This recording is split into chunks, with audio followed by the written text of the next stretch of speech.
بسم الله الرحمن الرحيم الحمد لله رب العالمين والصلاة والسلام على سيد المرسلين وعلى آله وصحبه وبارك وسلم تسليما كثيرا إلى يوم الدين أما بعد. قال النبي صلى الله عليه وسلم إنما بعثت لأتمم مكارم الأخلاق. Dear friends, the topic is about how to maintain good relationship with the spouse, with parents, with children, with friends, and with family. To be honest, each one of these would take a few days to try to understand each one of them. But because we have a short amount of time, we're just going to look at some general rules related to these aspects. What is the engine that is needed to have good relationships? What is the background? What is the essence that is needed to have good relationships? If a person is able to develop a good relationship and learn how to develop good relationship with one category of people, then inshallah he can easily use that in other places. So, because there are some core features, core akhlaq and character traits which are necessary for any relationship to be a good person. Let us understand a few things first, that I think it all comes down to akhlaq and character. It all comes down to akhlaq and character, because a bad relationship happens because maybe we get angry too much. We are too sensitive. Something small goes wrong, somebody says something accidentally maybe, or misunderstanding takes place, and we get angry because we have no tolerance. We're not willing to give people the benefit of the doubt. So if we look at the Prophet ﷺ, he provides one of the best examples, the best example of how to maintain so many relationships. Because if you're talking about relationship with people, well, I don't think there's as many people that we deal with as the Prophet ﷺ dealt with in his job. He was an imam. Imams have a very, very tough job, because they have, generally in another job, you have one manager, one supervisor, maybe 3 people above you. But when you're an imam, then the whole community thinks that they are your boss. The Prophet ﷺ was an imam of the masjid. The Prophet ﷺ was a father to children. He was a grandfather. He was a husband to 9 wives at once. Some people are complaining about just dealing with one wife. One wife, a lot of people have issues with just that. So the Prophet ﷺ dealt with 9 wives at once. So there are many, many issues that we could learn from the Prophet ﷺ just by reading the seerah, with a focus on trying to see how he just dealt with matters. He dealt with so many ignorant people. The famous story about the person who came to the masjid and for some reason started urinating there. Now if anybody came and done that here, we would assume that the person was doing it on purpose and was doing it to desecrate the place, because who else would do that today? But we have to put in perspective that in those days the masjids did not have a carpet. Right? It was just a natural ground with maybe a basic structure around. So they would basically, nowadays people don't relieve themselves out in the open, except the uncouth people who you see in street corner, sometimes in a dark alley or something, who just can't find a toilet for whatever reason and willing to just do it anyway. But to be honest, even if you go to third world countries today, there are still decent people who will just, if they need to go, they go on the side, because there aren't any public toilet facilities. So we have to understand the context. Now the most amazing thing is that when he came and he started urinating, and the Sahaba, obviously they got upset that this is a very special place. Why are you doing this here for? But the Prophet ﷺ, now one thing is that this person is doing this in the masjid. But on the other hand, the Prophet ﷺ is concerned that it would be now harmful to stop him. Because to stop somebody mid-urination is actually not very healthy. But can you imagine the split-second decision? Because for most people, they think he's urinating in the masjid, that will cloud the mind, that will overcome the mind. There's nothing about his health anymore. Who cares about his health? He's doing something wrong. But the Prophet ﷺ gave everything its due. To think of the person's health at that moment, say, no, leave him. And then he called him and spoke to him later and said, look, this is a place, this is not a place for this kind of thing. He was telling him that he obviously knew he misunderstood. This was not an act of vandalism that maybe some people try to do today to Allah protect, but you know what I mean? But to decide that at that moment is amazing. And that's very difficult to get to that level. That's why Allah subhanahu wa ta'ala tells him, وَإِنَّكَ لَعَلَى خُلُقٍ عَظِيمٍ, that you have on the highest sublime character. So why should we have good relationships? From a practical perspective, why should we have? I know you're going to say, well, obviously you should have. It's a good thing to have, it's virtue. Well, let's just think, there are several benefits to having good relationships, just from a normal, sensible person's perspective. Number one, life becomes more enjoyable. Less stress. If you're always angry about something, or there's an argument always with someone, or you're always you're not happy with somebody, all of that creates an imbalance in the human being. That can't be healthy. Humans are not born to be unhappy. Humans are born to be happy, because that's the way I look at it, is because inshallah, if we're successful, where is success going to take us? Jannah. Jannah is a place of great happiness. So that's what Allah subhanahu wa ta'ala wants us for. So that means the reason that happiness is the default, that we should be happy, is the fact that inshallah we're going to be happy forever, inshallah, once we are accepted by Allah subhanahu wa ta'ala and written to be freed from hellfire in these nights of Ramadan, inshallah. So our life becomes more enjoyable, less stress. Number two, people are more likely to go along with the changes that we want to implement. Like if we're a bit bossy, and if we have good relationships with our relatives, with our family members, then since we have good relationships, it will help us to implement good things. So some people, among 100 people, you'll see a few who are the kind of bossy type.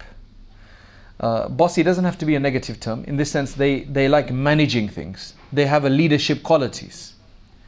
Others have following. Majority of people are followers. They don't lead. But for both of these types of people, having good relationship lets you get along the way. It just eases the function. You can apply this to business. You can apply this to management. Number three, they say that having a good relationship gives you freedom. How does having a good relationship give you freedom? It gives you freedom because instead of wasting time and energy overcoming problems that you create and you build up and you magnify, which comes about because of negative relationships, we can instead focus on building on opportunities. Because when you're constantly in a state of defense, constantly in a state of angry about something, then you don't look about how to make things better. You're always about telling somebody off or putting something, taking somebody to task. So there's a lot of opportunity cost here, which is not worth it. If you're unhappy with something, go and make yourself happy doing something else. The last one, parents, well, not the last one, but another one, parents, spouses, children, friends, everything that was on your poster, right? Colleagues, and how many other people did you have on there? I saw that titan, I thought, Allah help us, right? So that's why I thought, let's talk about the core ingredients, because if we're going to try to talk about this, because inshallah in about 2 months I've got a book on just marriage. It's called Handbook of a Healthy Muslim Marriage. Just talking about marriage. Not even dealing with children in that too much. It's just talking about dealing with the spouse. Right? About 250 pages or so. So I mean, it takes, So parents, spouses, children, friends, colleagues and neighbors are all essential to our success. You see, a lot of people, they need to get this misunderstanding that they think that I don't care if anybody supports me or not. I don't care if anybody's my friend or not. And these people are not wali of Allah. You see, the wali of Allah is the only person who has the right to not care about what people think. Because they say that once praise or criticism doesn't matter to you, because you are just there to please Allah. That's a whole different, that's a very happy person. But most people who are unhappy, who have a problem with relationships, are people who try to say, I'm going to do as I want. I don't care what people think of me. I don't care if they all break. And they genuinely don't care. They just want to do it their way. But that's a very miserable way. That's a very miserable life. Because what we have to realize is that Allah subhanahu wa ta'ala placed us among people. And parents, you can't exchange them. Parents are given to us by Allah. So many times in counseling we have to express to people, in your own life as well, you start realizing at the end of the day, these are my parents. If they've got a problem, if they're not as good as so-and-so's parents, why can't they be like that parent? Brother, this is Allah's taqseem. This is Allah's division. This is Allah's allotment. And we have to make the best out of that. If we have children that have certain weaknesses, that's Allah's allotment. Let's make the best out of it. Okay, a spouse maybe you can change. Right? You don't need to, but at least with a spouse you can change. But with a parent you can't change. With children you can't change. Uncles you can't change. Grandparents, nephews, nieces, you can't change these people. These are your blood. Right?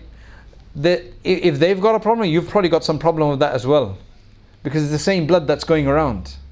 It's just we are blind to our own mistakes sometimes. So, all of these people are essential for our success. To be successful in this world, because at the end of the day, human beings are social creatures. What does that mean? Shah Waliullah rahmatullahi alayhi, when he is describing in his Hujjatullah al-Baligha, when he describing society and the Islamic rulings regarding relationships and so on, he discusses that the human being, unlike many other animals, some animals, they are totally independent. Once they become adult, they hunt on their own, like the leopard, for example. Right? They don't need community. They don't need society. They're not social beings. But human beings are very social, because there are so many things that we're in need of. We're in need of production. We're in need of cooking. We're in need of sewing and clothing. We're in need of advocacy, solicitors, lawyers. We're in need of so many different things. And for all of that, you need other people, because no single human being can fulfill everything. That's why some people do one thing, another body does somebody else, and I do something else. And we contribute to one another. That's the human race. So humans are social creatures. And I guarantee you that if you think about it, who you are has been made up of so many different people. It's what you've seen and observed and taken from so many other people. There's so much which is maybe genetic from Allah subhanahu wa ta'ala that you got because your father's like something, your mother's trait because they say, okay, he's like his mother, this one's like his father. Right? Somebody will mention that. So some traits we will inherit maybe because Allah wants us to. But there are a lot of other things that I know. For example, there are so many things I've learned from a certain person I knew. Another person. I can tell you like several things that there's one person who was in my community in America before. MashaAllah, Allah bless him. I've learned some very positive things from him. So we're always learning from others. So we're social beings, we're social creatures. So how do we define a good relationship? What I want to do is I want to mention a few points, a few notes, and then after that open it up to you for questions. So you can give me the complicated relationship issues and we can deal with that, make it more relevant. Because I could be telling you something what's in my mind and it may be completely irrelevant to all of you. Because you may have a very unique situation you want to ask about. So if you have questions, please get them ready. I'll be stopping in the next maybe 5-10 minutes, right? And then I'll, inshallah, listen to your questions and issues that you may be wanting to address. So how do you define a good relationship? What are the ingredients of a good relationship? Whether that be with your spouse, whether that be with friends, neighbors, right? Parents or anybody else. What are the basic ingredients? I think number one is trust. Trust is very important. There has to be mutual trust. I must trust you, you must trust me. To be honest. Because without trust, humanity would fail. We notice one thing, that lying is supposed to be considered according to all cultures a bad idea. Only in this culture now where we're living in what they call now post-truth. how much lies have been disseminated by using computer algorithms and Facebook and so on, how they won the Brexit vote. It's all coming out right now. All computer manipulation, looking at your profiles on Facebook, getting people to vote that would have never voted because of targeting them with a certain campaign. So we're living in a bit of a complex world, and the Prophet ﷺ did mention that a time will come when you will start seeing the wrong as right and the right as wrong. You will see the munkar as the ma'roof and the ma'roof as the munkar. And you'd be surprised that, hey, you really don't understand that there's something wrong with this? There's an interesting story that's told about a person living in some village, community somewhere. I don't know how true the village is, but it has a moral. I don't know how true the story is, but it has a moral. So there's a water supply which everybody's taking from. Everybody takes from a certain water supply for their water needs. That water supply is now diminishing and there's very less water there. So now there's another water supply further out. Some people, because there's it's too busy here, they're starting to take from the other water supply because it's more abundant, but it's further away. This guy knows that a problem with the other water supply is that anybody who drinks from that water is going to change. And they will forget their past. I mean, they won't forget their personal past, but they will forget the morality of the past. They will take on new ideas, right? And when it's something as essential as water, how are you going to stop people from going there? It's easier to take from there. Brothers, don't watch this thing. Keep away from this media. Keep away from that. It's very difficult. It's in your face. It's just like water for us today. Right? Slowly, slowly, he starts seeing people change. When you're talking to those people, they've changed. You can't even make them feel like, hey, you would have considered this wrong a year ago. They're just not getting it because it's brainwash complete. Slowly, more and more people. And eventually it's only him left or maybe his family. What's he going to do? This water now eventually finishes. So maybe he becomes like that. Everybody becomes the same. That's a sad case. That's a sad idea. So trust is very important between relationships. When you trust your family, when you trust anybody, your friend, your colleague, whoever it is, you form a powerful bond. Trust is something, because the Prophet ﷺ said that amana, is a hadith in Sahih al-Bukhari, Sahih Muslim, that amana will be lifted. But it won't be lifted all together. It'll be lifted slowly, slowly. And the Prophet ﷺ explains that it will be like a boil, then it will be left, there'll only be a small amount left. It'll be like mithl waqt. It'll only be a small amount, like a small boil or a small pimple left of amana. Eventually, he said that eventually, if there's a person with justice, amana, trustworthiness, fairness, that person will become famous. Oh, the only fair person we know, the only honest person we know, the only just person we know is in that community down there. Like I know somebody in Stamford Hill who's just. You know, I know somebody in Whitechapel who's just. That's about it. It will become so scarce. So we need to have that powerful bond, because justice creates a powerful bond. Right? When you can trust somebody. Once there was a person who told, lots of years ago, he told his friend that he wanted him to look after something for him while he was going to go abroad, or maybe it was some cash or something like that. He said, don't tell anybody that I've given this to you, because you don't want everybody to know. So he says, where am I going to hide it? He says, I can't tell my wife. Right? I can't tell my wife. So the guy was surprised that, why can't you tell your wife? You should both be able to hold the secrets together. He said, I can't tell her because she's going to tell everybody. So the worst thing you could have in a relationship, especially in a family relationship, is that you can't be trusted to keep a secret. That's why we teach our children as well that anything that happens in the house, you can't go and tell the whole world about it, just for gossip purposes. If you like gossip, if you like talking, there are boundaries. There are just certain things you cannot mention about your wife, about your husband. It's just not right, because that is going against trust.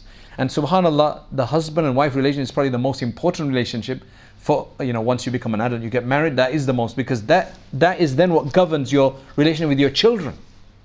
And sometimes the husband-wife relation is so important that it also governs the relationship with your own parents. Right? Because the husband can mess up his wife's relationship with her parents, and the wife can do that with the husband's. So trustworthiness is extremely important. You should be able to both be on the same wavelength. So basically, from this trust idea, there's this next idea, is that you must be on the same wavelength. This is very important, especially with the children. If the children know that my father, he's softer, and even if my mum says, no, you can't have this or you can't have that, I know my father's okay. If his father then allows it, then the mother is going to feel undermined. So what's the point? I can't say anything because then you just say yes afterwards. Husband and wife have to learn to come together on the same wavelength. Otherwise the children suffer in that case. If you do have trust, mashallah, there's a massive powerful bond, because trust is a great ingredient and essence of bonding together. You'll be able to communicate more freely. There are people who are married and they don't even allow, the wife does not even know how much the husband makes. She's not allowed to open, well, now you don't have pay slips that come through the post, right? It's all emailed now, right? Okay, she doesn't have access, she doesn't have to have access to your email, but he doesn't even know, she does not know how much he makes, she does not know how much is in his bank account. Now you might say, why does she need to know? Well, because it's a relationship. If he dies, then what happens? In this country, if you don't have a will, everything goes to the spouse, right? Then you need to have this, you need to have a trust there.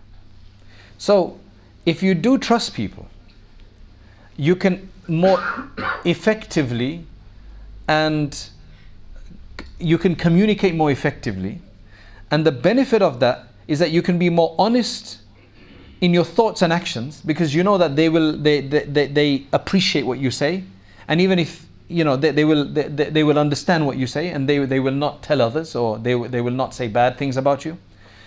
So the benefit of that is that you won't waste any time or energy watching your back. If I've said something by mistake or whatever, I know that my children or whatever, they're fine with me, so I don't have a problem with thinking, oh, now what's going to happen now? I'm going to have to be careful now. Right? Okay, number 2 is mutual respect. That's another reason why relationship is important. Mutual respect, which comes from trust. When you respect people, then the other benefit is that you're going to value their input. If I respect somebody, if I consider somebody honorable, then if they say something, I'm going to give some weight to it. If I don't respect somebody, then anything they say doesn't make a difference to me. They're going to feel that. Because sometimes they might have a valid point, but I'm just like, I just dismiss because I just think they don't know anything. So can you see why these people are so important for us? Right? To be honest, I've seen that even the person you might think is despicable and doesn't know anything, even they have good things to say once in a while. Right? You just have to be gracious in the way you deal with such people. So that's why you're going to value their input and ideas. You can't always have the best ideas. There's so many times that, even if I think I have the best ideas all the time, there's so many times that my wife has a better idea than me. Some of my children may have a better idea than me. That's a possibility, even if I think that I've got the best. Because no human being is perfect, except the Prophet sallallahu alaihi wasallam. Right? So let us realize our weaknesses. So that's why then working together, you can actually develop better solutions. That's why relationships are. And when you have several people to work together with, you get collective insight, you get collective wisdom, you get collective creativity. The next point is mindfulness. Mindfulness means, now this is a big one. We will make mistakes. Has anybody here never made a mistake with anybody, never said anything wrong to somebody? There are some people, I know of a marriage that broke up because at least one of the spouses was never willing to apologize. Never willing to apologize. Several people tried to help her. Right? I spoke to her, somebody else spoke. She listens to you as long as you're saying yes, yes. As soon as you tell her that she was wrong in anything, you are biased. It's a psychological complex. Otherwise, apologies are a necessary part of life. So we must take responsibility of our words and actions. We may be angry, we may be hungry, we may be tired, and we may say something. When we calm down, we must realize that we shouldn't have said that. Even if their reaction was, sometimes we say something and their reaction is worse. They didn't have to react that way. But then did we have to say that in the first place? A lot of the time we say something, somebody reacts over the top. So then we start blaming them. But you reacted over the top. But you started it. No, but you reacted over the top. Well, who started it? You know, at least take whoever it is. The Prophet ﷺ said, Al-Badi'u bis-salami bari'un min al-kibr. The one who initiates the salam, he's the one who's free of pride. Initiate the salam, I mean, understanding is that if you break up with somebody, you don't want to speak to them, you don't want to say salam to them. The one who says, if so many times I've had an argument with my wife and I just feel, okay, even if she's to blame, I'm just going to say that because it's not worth carrying on. We know that there's a relationship there we have. Those who are mindful are careful and they attend to what they say. So we obviously must be sensitive about what we say in the first place, so that we don't say. Some of us are just naturally negative. We like to say things in a negative way. We're just naturally like that. That's our challenge from Allah, to make ourselves more positive. Allah has made every one of us unique. Some of us are, mashallah, very generous by nature, but we're very aggressive in our words by nature. It's our family trait. That's what they say. Everybody speaks loudly in my family. Everybody speaks as though they're going to war. Right? Just some people are like that. Maybe you should use that becoming a good public speaker. Right? Use your talent in the right way. Don't use it. Be careful, because you can see that your words might hurt somebody. Because, for example, some people are very brutally honest. They just say it as it is. Right? That's a challenge. It's a good thing. Right? Because you don't lie. You don't beat around the bush. But at the end of it, sometimes not every place is a place to reveal the truth. لَيْسَ كُلُّ حَقٍّ يُقَالُ. Right? Somebody doesn't look too nice. Now it's the truth, isn't it? According to you. So you tell them. That's honesty. But it's going to be harmful, isn't it? Did you have to tell them that? Is it going to help them? Do you see what I'm saying? So I think we all need to recognize. That's why it might be a good idea, to be honest, to take that test. What's it called? No, not lie detector test. Subhanallah. Not a lie detector test. It's called, come on man, I'm fasting. It's by Carl Jung's students, those two, Myers and, what is it called? Come on, don't you guys know? Haven't any of your employers made you take it? Right. Myers-Briggs, there you go. It's called the Myers-Briggs Test. It's actually very interesting. They make you answer a lot of questions and then they give you your personality. And it's very interesting what you learn about yourself. There will be ideas about yourself that you have in the back of your mind that that's how I am, but you haven't put them into words. This will put it into words for you. And the benefit of that is then you can focus on your positives and negatives. Okay, that's my positive. This is my negative. It doesn't have to be 100% accurate, but it can be very, very telling.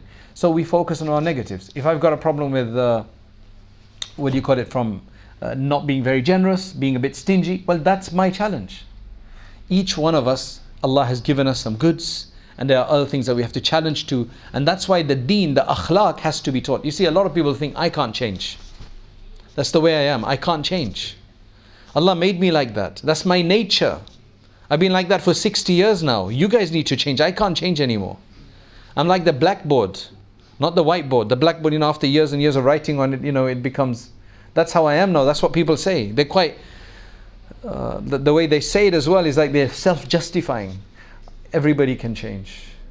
Because the Prophet ﷺ said that we need to improve our character. If we could not change, Allah would never tell us to improve our character. The Prophet ﷺ would never tell us to improve our character. It means it can be changed. Yes, it will be difficult. Right? It will be difficult, but it can be changed. And we don't want a calamity. A lot of people, they change only when there comes a calamity. Then they become the most humble people. We don't want a calamity to change us. We want to change voluntarily, inshallah. The next aspect of good relationship, importance, is welcoming diversity. Allahu Akbar. Welcoming diversity. What does that mean? We don't mean diversity in a particular sense. We're talking about diversity here means that people who have good relationships, right, that means that they find it easy to deal with people with divergent opinions. That's what you mean by diversity. Somebody else holds another opinion. If I'm insistent always that it must be according to my opinion, I'm never going to be willing to listen to somebody else's opinion. Now, I must understand that people are different. And just a point here, I've mentioned this before several times as well, that sometimes you get somebody that may be praying close to you, and maybe he's praying next to you, and you see that every day when the Imam comes up from sujood, everybody else comes up and he stays there and he comes back 5 seconds later. Now that troubles you. Like, why is he trying to do that? Shaitan puts in your mind, is he trying to act more pious than everybody else? See what I'm saying? Small things like that, right? It's iftar time and he's still doing dua, right? Everybody else is breaking their fast, he's still doing dua. Now one thing, maybe he doesn't know, right? So we need to tell him, right, that it's makruh to delay your iftar, and once iftar time comes, the longer you fast is not going to give you any more benefit anymore, because in Islam our fasting is for a particular time and that's it afterwards. How do you deal with such people? That maybe the way their hair is, maybe the way they dress, you just find them a bit irritating. They have not done anything to irritate you. Just the way they look, you find them irritating. Just the way the sound of their voices, you find them irritating. Have you seen? Do you know what I'm talking about? Right. Everybody finds, there must be something weird about somebody that we find irritating. So I used to always be worried about that, like, how do you deal with that? MashaAllah, Imam Sha'rani, we were going through his book called Adab al-Suhbah, wonderful, wonderful series, wonderful book. We've actually got the whole recorded online. It's called Etiquette of Companionship or something like that, Etiquette of Brotherhood or something like that. So he discusses this aspect in there, and he says that basically when you have somebody like that, the way to deal with that situation is to ask Allah subhanahu wa ta'ala to help you. To maybe go and give this guy a gift, to make dua for him. And slowly, slowly that will be eased. Because there's just certain people who were just, mashallah, much more, you hit it off with much easier than others. It's about those difficult people that we need to worry about relations, because your cousin might be like that. Your father may be like that for you. Allah prevent that. But one of your children might be like that. So it's about trying to overcome that. So welcoming diversity, that's the way. So when your friends or your colleagues or family members, they offer different opinions to yours, you must take your time to consider what they have to say. Factor what they say in the decision making. Give some value to what they say. And lastly, for our purpose here, open communication. We communicate all day, right, to people, whether we're sending emails, text messages, speaking to them, or whatever the case is. Better communication is a secret of major relationships. Be very careful how you say things, especially when you are talking to somebody on chat, text, because you can't see emotion in there. With your face, if you say something but you've got a big smile on your face and you say something that sounds a bit bitter, the person is going to think, no, he doesn't mean anything bad. But if you do that same statement, if you make that same statement over chat, it's going to be taken negatively, because shaitan is always there to, remember, the enemy shaitan is always there to create friction. He loves that, because the chaos in the world is what he wants. So, just before I open it up to you, there's just a few things I want to mention from the Prophet sallallahu alaihi wasallam. The Prophet sallallahu alaihi wasallam said, "I have the best character and I'm the best to my wives." That was one of the most important relationships, because his father had passed away, his mother had passed away, his grandfather had passed away, his uncle had passed away. He had younger uncles. Hamza radiallahu eventually passed away. Abbas radiallahu anhu was around for a while afterwards. But mainly, a lot of his dealing was with the mass public, but then his wives. Dealing with your spouse, your husband, your wife is one of the most difficult relationships, because you have to build them. So the Prophet sallallahu alaihi wasallam, he trusted his wives. When he had when he had this wahi revelation, this experience, he came back first to his wife. His wife trusted him, had such confidence in him, that she basically calmed him down. For him to have come to his wife, it shows that relationship. And the Prophet ﷺ always said it's all about best of character. Now look at this. Once the Prophet ﷺ went to Fatima radiallahu anha's house to look for Ali radiallahu anhu. He says, "Where's Ali?" He says, "He's sleeping in the masjid." Why is he sleeping in the masjid? For he's not in i'tikaf. Why are you sleeping in the masjid? Oh, we had a bit of a problem. Right? This is the best of families, the best couple in the world, the ideal couple. Fatima radiallahu anha and Ali radiallahu anhu. What better can you get than that? He is the father of the Hassan and Hussein, who are going to be the leaders of the youth of Jannah. And Fatima radiallahu anha is going to be one of the great, she's considered one of the greatest women. I mean, how can you have a better? And they had arguments. Right? So now this is the father-in-law. Now today father-in-laws, many father-in-laws, and mother-in-laws, they're very biased. Right? In all the counseling, I found that very few father-in-law, mother-in-laws are very honest in their situation. Because it's just a natural thing. So he said, okay, what's that? He says, in the masjid, because we had a bit. So he went to the masjid.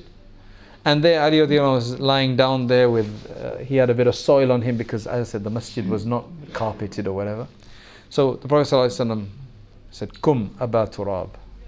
Stand up, father of soil. This is just a pet name, a fond kind of title he gave him then, that, you're the one, the soiled one. And Ali radiallahu anhu then woke up. So, diffusing a situation, calming a situation, not jumping to conclusions, not being biased. Everybody has their ups and downs, even in the best of families, as we mentioned. Right? Let us finish off with a few points about relationships. Again, in general, I mentioned the two sets of things. Relationships can bring a lot of pain. Relationships are not easy. Right? In any relationship, there's going to be pain. Because nobody is 100% robotic, that we've been programmed to work in tandem with one another, right? Microsoft Excel works very good. You can take a spreadsheet from there and paste it into Microsoft Word. And, they've been built to work harmoniously. Allah subhanahu wa ta'ala made us all different. That's our uniqueness. Alhamdulillah. So there's going to be pain in there. We have to invest in relationships. That's what they call it. They call investing in relationship to bear the fruits of it. You have to put some money in first. And that's why they say that generally the best thing to do is to create an emotional bank in any relationship. What that means is that, if we keep doing good to somebody, right? If I've got a student, if I've got a teacher, if I've got, wife, children, whatever, if I do enough good voluntarily, good, that's going to add to this balance in their mind that, hey, this guy is good for me. Now, if that balance goes up to maybe 60, right? Imagine 60, because I give them gifts, I'm nice to them, I help them out, I'm compassionate. I've created this emotional balance, right? Now, if something wrong happens, what happens is that some of this balance will go down. But because there's enough of it, they're going to think, oh, there's enough of it to counter this negativity. So if you have enough of this balance, inshallah, you just have to keep building balance with everybody. Always be nice to people. So that if anything ever does go wrong, then that can help us, inshallah, depreciate some of that. A few final points. Don't play the blame game. That should be avoided. Don't keep blaming people, everybody else. Number 2, ego. Right? Again, in a short time, there's only so much we can do. So ego, our self-pride has to be dealt with. Because if we have ego, we're never going to have good relationships. Unless everybody's your murid, right? Or everybody's just your slave. Or it's, they basically say that in a husband-wife relationship, if the wife never complains, has nothing to complain about, then either they are, mashallah, they're exceptionally just, mashallah, after years, they've just been totally harmonious now. Or it's an abusive relationship, that she can't say anything, or he can't say anything. Because it's an abusive relationship, that's why they have to be silent. So that's why a nice to and fro sometimes is a good idea, it's healthy. Because if there's nothing, if nobody can criticize anybody else, it means it's either an abusive relationship, or it's the perfect relation, which is hardly going to be the case. So ego, self-worth of others is very important. Always realize that other people also have a self-dignity and self-worth in our relationships. We have to try to maintain that while also trying to be successful in our goal. That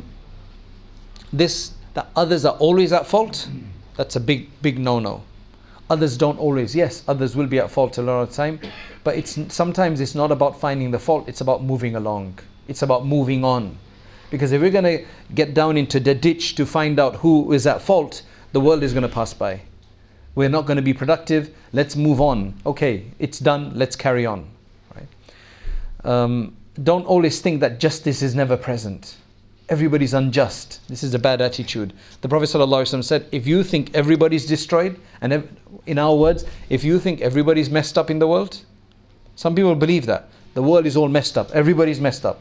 So the Prophet ﷺ said that if you're a person who thinks everybody else is messed up and destroyed, then you're the most destroyed of them. Because what an attitude. You think there's no goodness in the world? You know, there's no goodness in the world. Subhanallah, that really starts making you look at things more positively. That because if I think everybody's messed up, I'm probably the most messed up because I'm just reflecting on myself. Right? Life does not ever seem fair. These are bad shaitani ideas in the mind. Life is not fair. Justice is not present. Others are always at fault. I am the victim. These are all shaitani ideas. Yes, sometimes we are the victim. Sometimes life is not fair in the way things are happening. And sometimes others may be at fault, and sometimes there may not be justice, but that's not always the case. If you've got an attitude that this is always the case, then it's a problem. So now let me finish off by saying that again, it comes down to good character. Let us try to understand what our problems are. Be honest with ourselves and try to rectify that. Allahumma inni a'udhu bika min ash-shiqaq wan-nifaq wa su'il akhlaq. Oh Allah, I seek your refuge from hypocrisy, from disputation, argumentation, and from bad character. That dua has helped me a lot. Right? I still want to read it so many more times because I've got so much more to improve, but it's helped me a lot. Remember, relationships have to be built. Then they have to be maintained. And they have to be repaired. So if we can keep that in mind, that with our parents, neighbors, whoever it is, we have to build our relationship. We have to then maintain it. And then we have to then repair it. And we ask Allah subhanahu wa ta'ala to grant us success. And may Allah subhanahu wa ta'ala allow us to give us greater basira and insight about our own selves. So that inshallah, if we are the person who knows know thyself. If you know your own self, then it is much easier to deal with a lot of other people and maintain relationships. May Allah grant us successful communities, successful families, and successful ummah. Wa akhiru da'wana alhamdulillahi rabbil alameen. So the question is that if you've got a problem with another Muslim brother, then how do you get back together? That's again a big topic because it depends on what they've done. Right? If it's something small that they did, then it wasn't worth it in the first place. So think, why have I got this problem? Why is this problem? Is it from their side? Is it from my side? Can you see how many possibilities there are? I want to do my best, all I need to try to do is I want to do my best to try to rectify as far as I can. Which basically means, let me go and say salam to him. Let me maybe go and say, look, we had that bit of an issue. It's Ramadan. People's hearts are softer in Ramadan. Maybe it's the day of Eid. Maybe it's the 15th of Sha'ban. Maybe, there's been a death in the family. You can use these opportunities sometimes to find the inroads and say, look, brother, we've had these issues. Life is short. Let's just finish it. Right? So it depends on the dispute. Now, if the dispute is that you owe them money, then you can't just go and seek forgiveness because they're going to want the money. So we need to go and give them, So it really depends on whether there's a right involved or is it just a silly issue that became a big issue. Everything has to be well thought about. But the main thing is if we can keep in mind that I want to try to resolve this. I want to try to overcome it. I'm willing to forgive.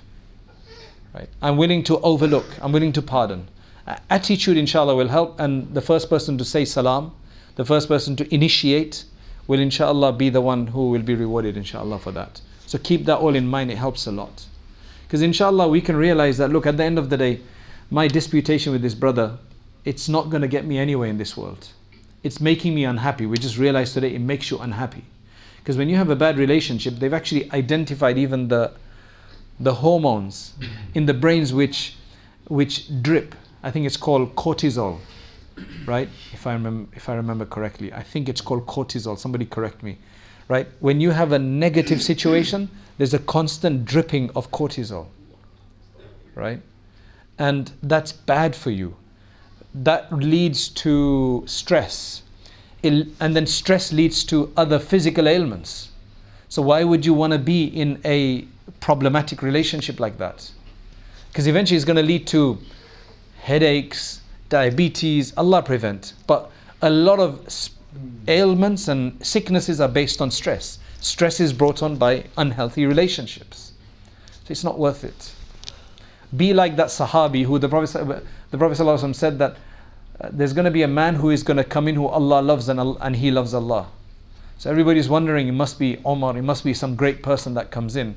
And then a simple Sahabi that they wouldn't, they didn't know to be somebody great came in. And that one other Sahabi, Abdullah ibn Amr, I think it was, radiyallahu anh, went to stay with him to find out what he does, which is so valuable that the Prophet ﷺ made this statement about him. And after 3 days, he didn't see him making any extra nafil or extra worship. He did his basics, right? And then he found out that it was simply because the person told him finally, I'm cutting the story short, that when I go to sleep, I clear my mind of all of these negative thoughts about people. That is just so happy, right? It's so satisfying. Okay, the question is that there's some people say who you don't do it. I had a case of an older grown-up family man. His complaint, his father and mother used to stay at his house. Him and his wife would serve them. He had a brother, and his complaint always was that his brother is the one his parents like more. Even though they don't stay at his brother's house, they stay at his house, he does all the khidmah, he spends the money and everything, but they always love. Now look, if you genuinely have a situation like that, where somebody is non-reasonable like that, unfair like that, even though you've done your best, absolute best, like genuinely you've done your best, then you can only hope for your reward from Allah subhanahu wa ta'ala. Because Allah will always reward, you have to remember that. But a lot of the time, the devil here is in the detail, is that have we tried our best? Are we doing something major? Or have we tried our best? Just because we have to have obedience to parents, for example, some parents are unjust. Some parents are oppressive. That's a reality. And Allah will reward a person for tolerating that, inshallah. Yes, now it's yours. How do you deal with people who everybody tries to avoid and they're hard to please? Well, it depends on who they are. If they're some random stranger, you don't have to worry about them, right? But if there's somebody who you're going to run in with every day, if they're your family member, now look, what you have to understand is that, where it says that you shouldn't break up relationship with anybody for 3 days, beyond 3 days. So it doesn't mean that to mend that relationship, then you must go and start speaking to them for hours on end, and you must have dawats at their house, and you must invite them for food and all of that. It's just that at least you have salam kalam, like you are at least decent in your assalamu alaikum, how are you, bas. If there's a problem with somebody that you just can't get along with them because of their attitude or your attitude, whoever it is, right? We're not going to play the blame game here. Then you just keep the discussion to a minimum. Assalamu alaikum. If there's a need that they have, you go and help them out. The problem is if they've got a need and we shun them. They've got a happiness, we don't even give them, we don't give them what's the word? Sorry. Yes. You don't congratulate them. Right? So that's the idea here. You're not responsible for, now if it's your father, if it's your mother, if it's your sister, your brother, again, same thing. You try to do the best, because you see, if you're going to try to do more and it creates a fitna, then we have to avoid fitna. So you can't force yourself into a relationship, but you can't break a relationship. So keep every relationship according to a distance. But first, we must always introspect ourselves to see if I am the problem. Sometimes we are the problem. We were the problem. They've developed an idea about us. Now we've changed, but they don't know that. They're going by the back. We have to be honest and make an effort to try to change that perspective. Because some people just don't forget. Can you see how varied this is? But the main thing is, as I said, if you focus on the ingredients we gave, the good character, the akhlaq, looking at the future, talking about investment, forgiveness, then inshallah one of these things will work. You have to throw a lot of these in to get the perfect biryani, inshallah. اللهم أنت السلام ومنك السلام تبارك يا ذا الجلال والإكرام اللهم يا حي يا قيوم برحمتك نستغيث اللهم يا حنان يا منان لا إله إلا أنت سبحانك إنا كنا من الظالمين اللهم صل وسلم على سيدنا محمد وعلى آل سيدنا محمد وبارك وسلم. Oh Allah, we ask you for your mercy. Oh Allah, we ask you for your blessings. Oh Allah, we ask you for your generosity. Oh Allah, this is the month of generosity. We see so many people acting so generously, giving so much for others to eat and spending so much in your path. Oh Allah, if this is how they feel, then your generosity is greater than all of generosity. Oh Allah, we ask that you accept us and our deeds even though we have weakness. Oh Allah, you improve our relationships. Oh Allah, that you give us a happy life, a hayatan tayyiba. Oh Allah, you allow us to work on our own weaknesses. Oh Allah, above all, you allow us to recognize our weaknesses and then to rectify and enhance our weaknesses. Oh Allah, we ask that you make us of good character. You make us followers of Rasulullah sallallahu alaihi wasallam in everything. Oh Allah, we ask that you remove the oppression from the oppressed and the subjugated people around the world. Oh Allah, that you grant them also happiness on the day of Eid.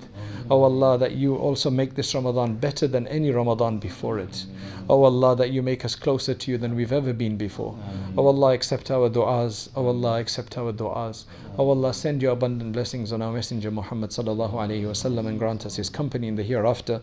Subhana rabbika rabbil izzati amma yasifun wa salamun ala al-mursaleen walhamdulillah.